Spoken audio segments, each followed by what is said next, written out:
Officials at Mar Farms say they have been working to meet many of the energy and environmental problems created by modern industry. They claim to be developing farming techniques which will not be wasteful and will enhance the environment. At Mar Farms, a variety of crops are produced which are interdependent on each other. For instance, a variety of tropical fish which has become very popular in Southern California, tilapia, is one crop farmed at Del Mar. Tilapia is a tropical fish from North Africa that is similar to perch. Waste from the tilapia is used to produce a variety of greens and watercress. The water is then refiltered and used again. They say the fish waste organically improves the water, giving it a chemical balance that must be present to grow certain plants. This, they say, is a natural way of using natural methods to add nutrients to the water for the production of the various greens they raise. They describe their system as an aquatic system rather than a hydroponic one. Tor Ewald pointed to the brine shrimp and other living organisms in the grow-out runs where the plants are raised. The quality and condition of the water is constantly being checked in a laboratory. It's claimed this operation uses not 50% less, but rather 50 times less water than any other comparable operation as a result of its practices.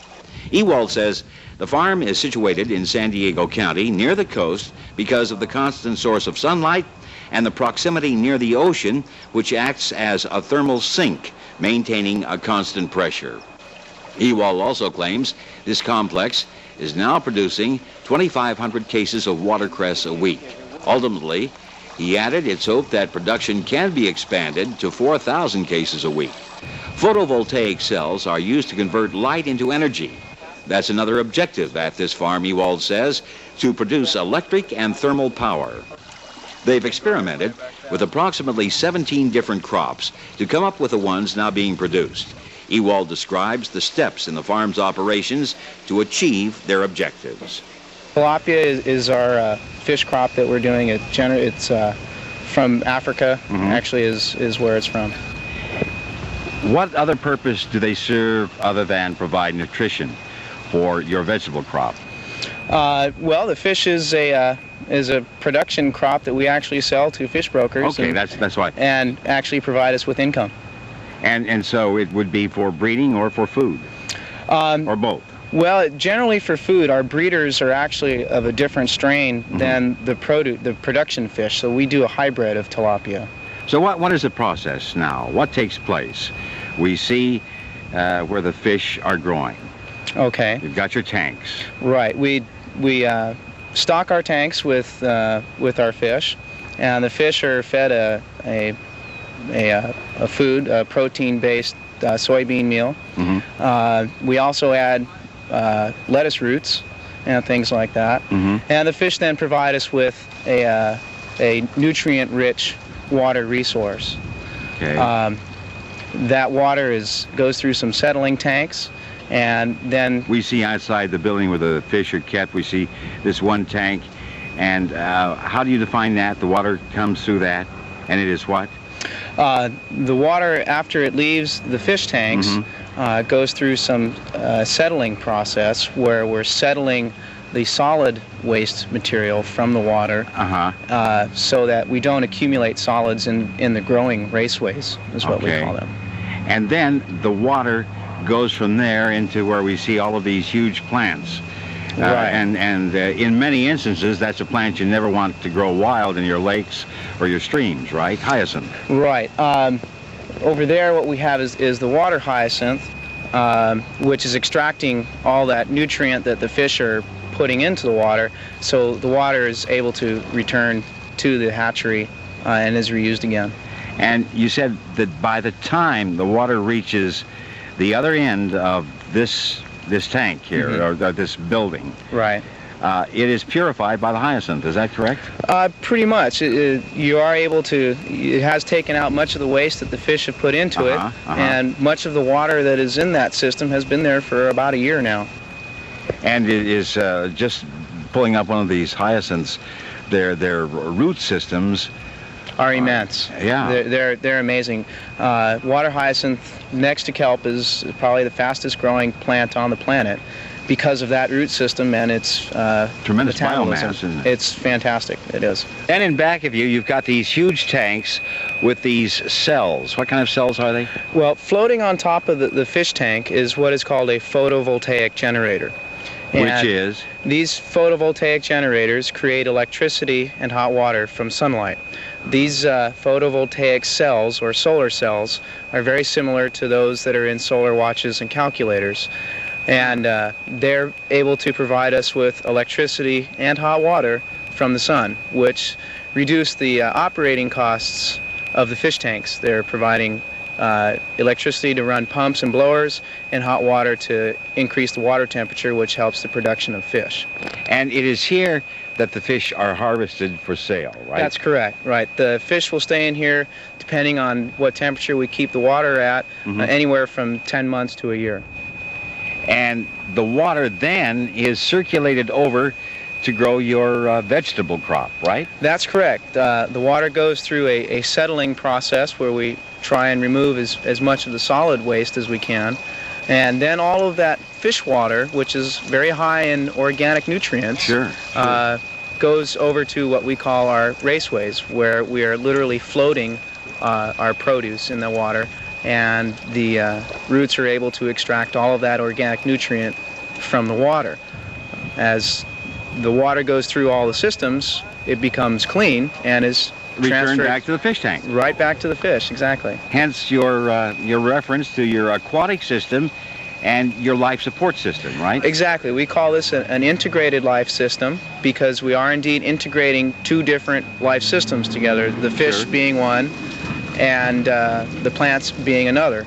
And it is an aquatic system because everything is grown in water. Yeah, but there's a great distinction between hydroponic and what you call your aquatic system. Definitely. Traditional hydroponics you are using water. However, what you are doing are adding petrochemicals to your water. You grow your crop. After a crop or two, your water becomes too high in salt. You then dump your water, you clean the system, you make it aseptic, and then you start all over again, which is very different from what we do here. Everything is recycled and left in a natural state. I noticed too that there are all kinds of life forms beneath the plants that are growing here. You see the brine shrimp, you see a variety of life. It's an aquatic zoo, it really is. And you say that's healthy? Actually, yeah, we're finding that does create a natural equilibrium in the system. We're kind of working on one of the natural laws of when you have diversity, you have a lot of stability. So the more creatures we have in the system, we find it is very easy to keep in that equilibrium. It becomes less threatened the more the critters, huh? You might put it that way. Less threatening. Yeah. And you say this is one of the stages, probably in its infancy, of what is going to be required for life support systems in space? Right. One of the long-term goals that we have here is developing systems for extraterrestrial activity, lunar stations, space bases.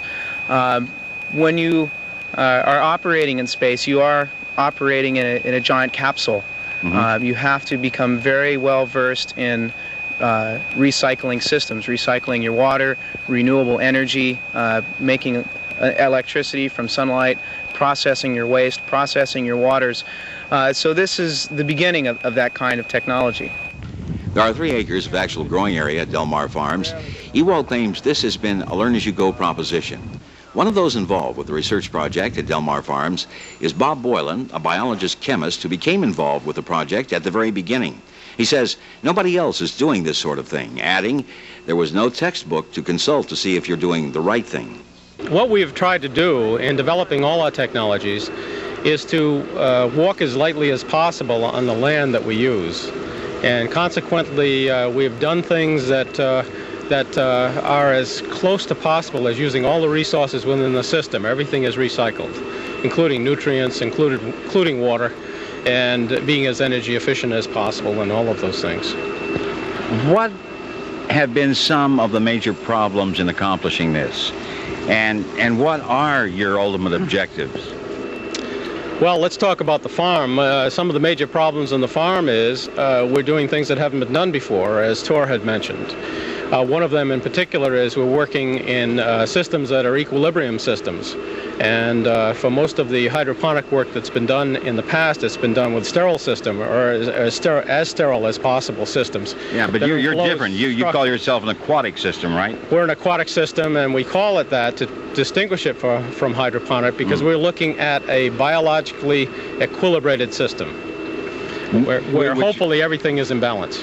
Okay, and where everything lives in harmony, I suppose. Is that... Yes, and to answer your question, occasionally things do get non-harmonious. Sure. And fungus, at that bacteria, time, is that it? Yeah, fungus, Yes. bacteria, Yes, it and runs insects. Something comes into the system that hasn't been there before. It doesn't have its natural predator, and we have to search around to try to find something to keep it into balance. Still maintain that balance. Have you lost crops balance, as a result? We have. Yes. You have? Yes. Our first few years were rather difficult because of that. We're now reaching a more stable environment. Things are in more equilibrium, and we're not being surprised as often. What are your objectives now? Our objectives are to bring this farm to maturation so we can grow a large number of different crops in this way. Using a minimum amount of water and doing it using natural energy and in a natural environment. Is that using natural nutrients. We're also interested in tying this into a larger farm concept where we use animals such as chickens and ducks, where we recycle all of our produce through our system and have a minimum amount of materials coming in from the outside. It also includes energy development. It includes alcohol fuel production, biogas generation, and a whole bunch of other sidelines that we think are going to be part of the farm of the future. Right? We think the farm in the future is not going to be a farm that grows a single crop in the soil. It's going to be a farm that grows a number of different crops that are integrated in such a way that there's nutritional conservation, there's water conservation, and space conservation. And as you put it, an integrated life system. An integrated life system, yes. Ewald says he and his staff are not only trying to develop new farming and energy concepts, but that they're red-blooded American capitalists out to earn a buck. He added, we're also trying to work with the planet Earth rather than against it. For the Voice of Agriculture, I'm Bill Evans reporting from San Diego County.